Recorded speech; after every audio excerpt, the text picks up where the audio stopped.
ఈ వినాయక చవితికి సింపుల్‌గా మనం రోజు పిల్లలు ఆడుకునే ప్లే డౌతో వినాయకుడిని ఎలా చేసుకోవాలో చూద్దామండి. దానికోసం నేను 4 కలర్స్‌నైతే తీసుకొని, ఇలా ఒక కలర్‌నైతే బాల్‌లాగా చేసుకుంటున్నాను.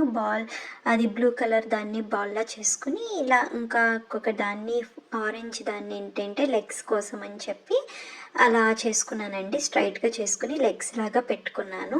ఇది చాలా ఈజీగా అయిపోతుందండి. మీరు ఏంటంటే మీ పిల్లలతో కూడా యాక్టివిటీ లాగా కూడా చేయించొచ్చు. చూడండి, ఇప్పుడు లెగ్స్‌కి నేను మార్క్స్ కోసం ఏంటంటే పుష్ పిన్ యూజ్ చేసి మార్క్స్ లాగా పెడుతున్నాను. ఇప్పుడు ఇంకొక మొఖం పెట్టాలి కదా! మొఖం చాలా ఈజీగా ఏంటంటే ఎక్కువ కష్టపడలేకుండా ఫస్ట్ కొంచెం బొడుపులాగా తీసి దాన్ని రోల్ చేస్తే అదే వినాయకుడి మొహంలాగా వస్తుందండి. చాలా ఈజీగా చేసుకోవచ్చు. మీ పిల్లలు కూడా చాలా ఈజీగా చేస్తారు. ఇప్పుడు దాన్ని చేసి దాని పైన పెట్టేయడమే. ఇప్పుడు హ్యాండ్స్ కోసం సేమ్ మన బాడీ కలర్ ఏంటంటే బ్లూ కలర్‌తోనే చేశాను.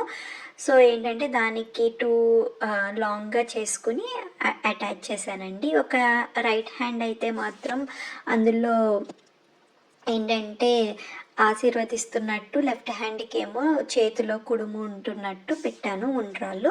సో, అలా అయితే చేశానండి. చూడండి దీనికి కూడా పుష్ పిన్ యూజ్ చేసి మార్క్స్ అయితే పెట్టాను హ్యాండ్‌కి. ఇప్పుడేంటంటే మనం ఇయర్స్ చేసుకుంటున్నాము. ఇయర్స్ కోసం ఒక 2 స్మాల్ బాల్స్ చేసుకొని ఇయర్స్‌ని కూడా నేను అటాచ్ చేశాను.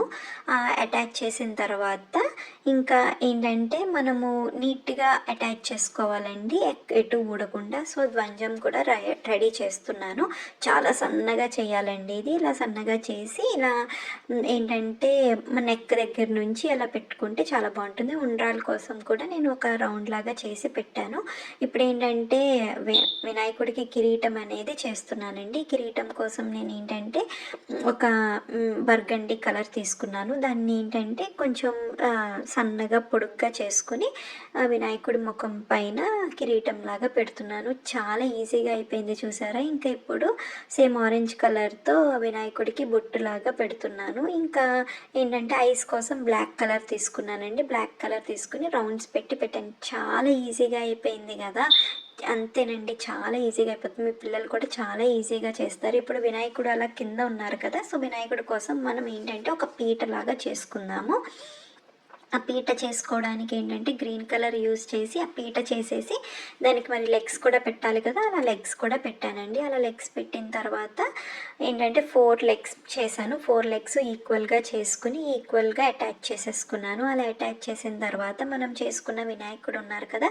ఆ వినాయకుడిని తీసుకొచ్చి అక్కడ పెట్టుకోండి. ఇప్పుడు మరి వినాయకుడికి ఎలక లేకపోతే ఎలాగా? సో, ఎలక కూడా పెట్టాను. చూసారు కదా! చాలా ఈజీగా అయ్యింది. మీ పిల్లలతో మీరు చేయించి వినాయక చవితికి ఎలా వచ్చిందో నాకు కామెంట్ సెక్షన్‌లో చెప్పండి ఫ్రెండ్స్. హ్యాపీ వినాయక చవితి.